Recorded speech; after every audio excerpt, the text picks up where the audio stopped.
जय जगन्नाथ ये कौन तुम ओडिया अस्मिता गवर्नर पुंग अलग आईन आ साधारण लोक मान अलग आईन गवर्नर पुआ आसिक ओडिया ऑफिसर को छिप पकई चटेला से कौन करुले सरकार कौन पाई कथा को चपे दि जाउची भाई पूरा रोकठोक कहीदेले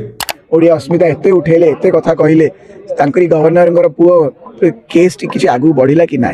गवर्नर पुओ कही से केस टाक दबे दिया गला सेंटर दबे दिया गला कि एठू दबे देले कि तांकरी दलीय व्यक्ति माने दले करदेले कारण ए गवर्नर रोल कौन थिला केते मास पे आसतिले तांकू आनीथिले कौन पे कि 9 मास की वर्ष भितर पुणी फेरी गले गोटे स्पेसिफिक टार्गेट की काम दिखाई कि जो इलेक्शन 6 मास आगु आसवे इलेक्शन 6 मास पर विदाय जी एमती किसी मोड़ देते कि कहीं अवदान कौन ओडिया माटी पे कौन करके गले कौन इम्प्रूवमेंट आनिले को योजन साहाय्य कले कौन कष्ट बुझिले जे सेंटर गुहारी लगेले कौन चेंजेस आनिले कौन बजेट रे एक्स्ट्रा पैसा आनी पारले ओडिशा माटी पे कौन कले कौन ओडिशावासी गवर्नर को पुओ बोली भूल को सब क्षमा करा आपण माने कहतु।